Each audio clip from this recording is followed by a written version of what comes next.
Hello friends, welcome back to my channel. कैसे हैं आप? आशा करती हूँ आप सभी बहुत अच्छे से होंगे। आज हम बात करेंगे, अगर आप किसी होम्योपैथिक डॉक्टर को चूज़ करते हैं, होम्योपैथिक ट्रीटमेंट आप स्टार्ट करते हैं, तो आप जब डॉक्टर को विज़िट करें, आपको किन किन बातों का अपने बारे में पता होना चाहिए। तो आइए शुरू करते हैं। जब हम पेशेंट की केस टेकिंग करते हैं, हम पेशेंट को पहले बोलने देते हैं जितना वो अपने बारे में बता सके, जो भी बातें बोल सके। बीच में अगर कहीं भी हमें लगता है हमें कुछ पूछने की ज़रूरत है, तभी हम पेशेंट से क्वेश्चन करते हैं। अदरवाइज़ पहले हम पेशेंट को अच्छे से सुनते हैं, बिकॉज एक अच्छा होम्योपैथ वही है जो पेशेंट को अच्छे से सुन सके। हमें किन किन बातों का ध्यान रखना चाहिए, क्या क्या हमें अपने बारे में पता होना चाहिए जब हम एक होम्योपैथिक डॉक्टर को विज़िट कर रहे हैं, हम होम्योपैथिक ट्रीटमेंट को चूज़ कर रहे हैं।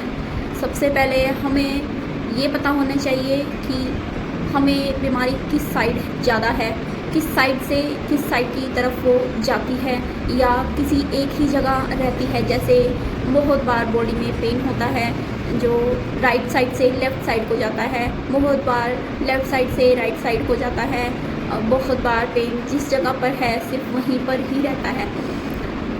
उसके बाद हमें ये पता होना चाहिए कि हमें ठंड ज़्यादा लगती है या गर्मी ज़्यादा लगती है, या हमें बिल्कुल ही दोनों चीज़ें समान लगती हैं।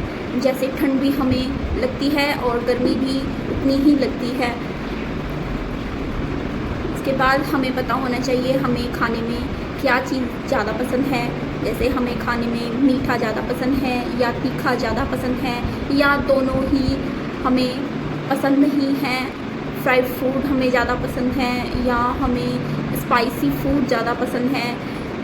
हमें दूध पसंद नहीं है या हमें दूध बहुत ज़्यादा पसंद है। हमें रोटी की स्मेल पसंद नहीं है, उसकी वजह से जी खराब होता है। या फिर होता है कि हमें कोई भी ऐसी प्रॉब्लम नहीं होती। जैसे हमें पता होना चाहिए कि हमें ऊंचाई से डर लगता है या हमें ऊपर देखने से डर लगता है। कई बार जब हम टंगलियों में चलते हैं, हम ऊपर देखते हैं तो उसकी वजह से चक्कर आते हैं। हम पानी के ऊपर चल रहे हैं, नीचे देखने पर चक्कर आते हैं। हमें पता होना चाहिए अपने बारे में कि हमें किस साइड सोने पर नींद आती है, राइट साइड सोने पर या लेफ़्ट साइड सोने पर, या फिर हमें सीधे लेटकर नींद आती है।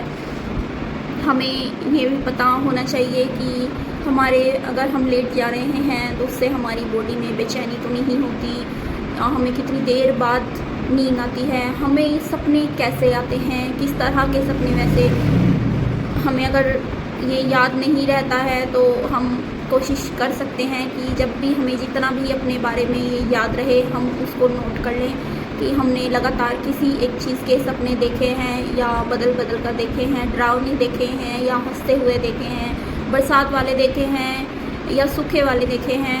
आपको किसी भी तरह के सपने आएँ तो आप अपने डॉक्टर को ज़रूर बताएं, बिकॉज़ होम्योपैथी में हर छोटी से छोटी चीज़ मायने रखती है।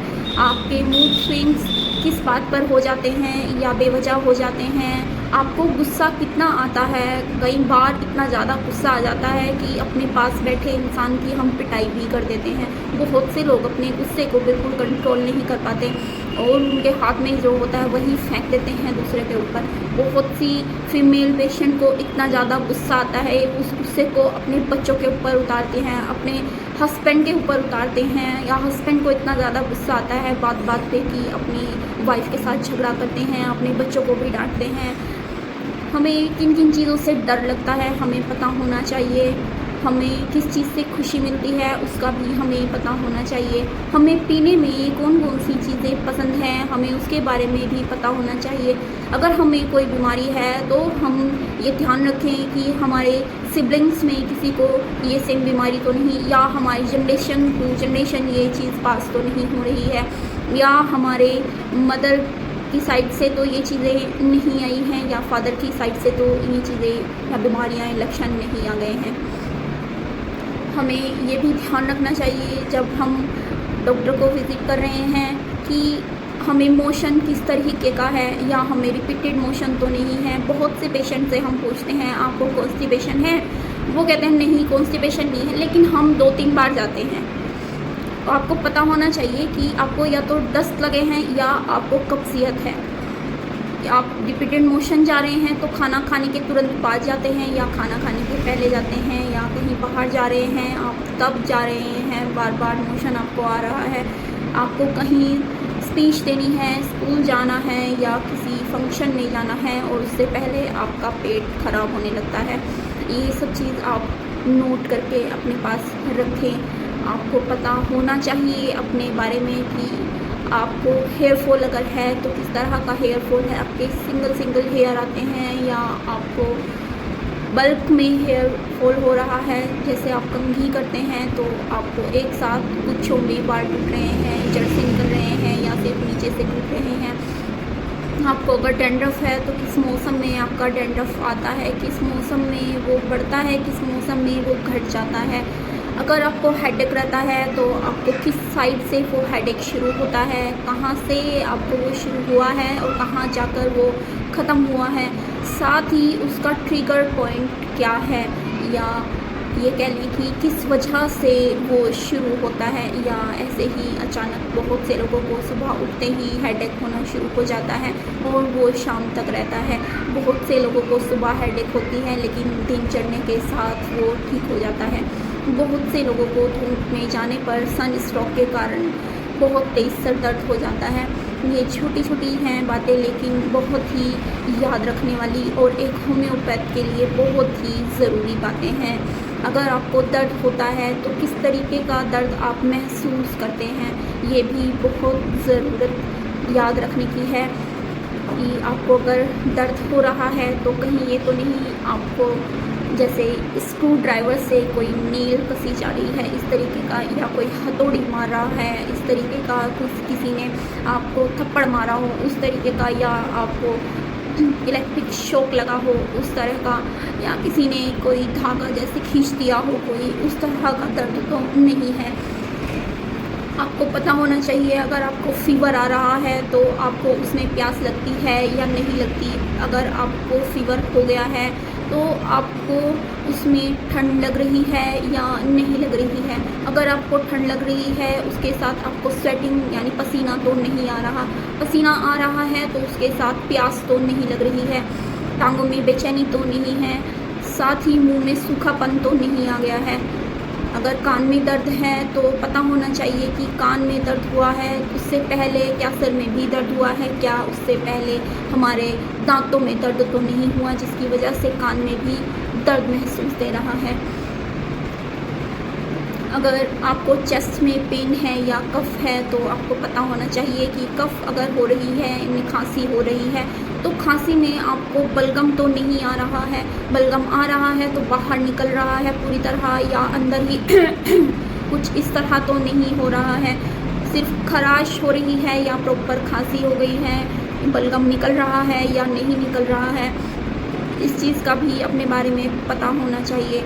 अगर आपको किसी भी आर्म में पेन होता है, लाइक आपको लेफ़्ट आर्म में पेन हो जाता है तो आपको पता होना चाहिए कि ये पेन क्या आपको शोल्डर से शुरू होकर नीचे रेडिएट हो रहा है या ये आपको आपकी कोहनी से शुरू होकर नीचे जा रहा है या नीचे उंगलियों से ये ऊपर की तरफ आ रहा है। इसी तरह पैरों में कि आपको नी से लेकर नीचे पेन जा रहा है या नीचे से ऊपर की तरफ पेन आ रहा है। अगर आपको शाइटिका है तो आपको पता होना चाहिए कि आपको उसमें किस चीज़ से आराम मिलता है, दबाने से आराम मिलता है, गर्म सिकाई से आराम मिलता है या आपको लेटने से ही आराम मिलता है। आपको उसको अच्छे से दबाते हैं जब तब दर्द होता है। अगर उसमें दर्द हो रहा है, कमर में दर्द है तो वो क्या कूल्हे तक आ रहा है, अगर कूल्हे तक आ रहा है क्या वो जांघों में भी जा रहा है, उसके नीचे वो पैरों में भी जा रहा है क्या, नीज तक भी घुटने तक भी आता है क्या, या फिर नीचे आपके पैरों के तलवे तक तो नहीं जा रहा, पैर में सुनपन तो नहीं है। अगर सुनपन है तो वो कितनी देर के लिए है या किस तरह बैठते हैं जब वो सुनपन आपको होता है।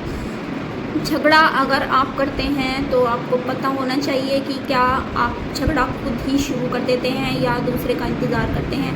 अगर आप ऐसे पर्सन हैं कि आपके साथ कुछ भी हो रहा है और आप चुप रहते हैं, आप जवाब नहीं देते, आपको गुस्सा तो आता है, अंदर ही अंदर आप उसको पीते रहते हैं, सहते रहते हैं, लेकिन बाहर नहीं निकालते। ये आपके लिए बहुत ही ज़्यादा हार्मफुल होता है। आप किसी होम्योपैथिक डॉक्टर से इसकी मेडिसिन ज़रूर लें, बिकॉज़ अंदर ही अंदर गुस्से को आप रखते हैं, उसकी वजह से आपके इमोशंस का सप्रेशन होता है और ये सप्रेशन आपको किसी और बीमारी के तौर पर गिफ्ट में मिल जाता है। इसलिए अपने ऊपर ध्यान देना चाहिए, बहुत ही अच्छे से अपने आप को जानना हमें चाहिए। हम किसी होम्योपैथिक डॉक्टर को विज़िट करें तो उसे हम क्या क्या चीज़ें बता सकते हैं, क्या नहीं बता सकते हैं, इसका ध्यान हम रखते हुए अपने आप को एनालाइज़ करें। और भी बहुत सी छोटी छोटी बातें अपने बारे में हैं, आप लोग अपने आप को नोट करें, अपने व्यवहार को नोट करें, अपने मूड को नोट करें, अपने बारे में हो रहे चेंजेस को नोट करें। जब आप अपने बारे में जानेंगे तभी आपकी एक अच्छी मेडिसिन डॉक्टर आपको प्रिस्क्राइब कर सकेंगे।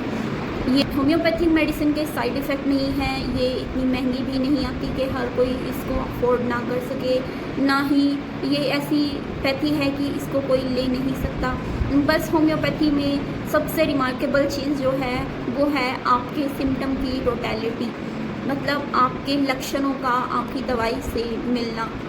अगर आपके लक्षण पूरी तरह आपकी दवाई में फिट बैठते हैं तो वो मेडिसिन आपके लिए किसी संजीवनी बूटी से कम नहीं साबित होगी।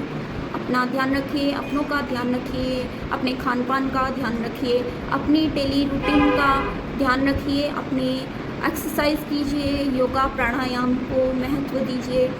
दवाई खाएं तो टाइम से खाएं, अपने परहेज़ को करते हुए अपनी मेडिकेशन पर ध्यान दें, अपनी हेल्थ पर ध्यान दें। Thanks for watching.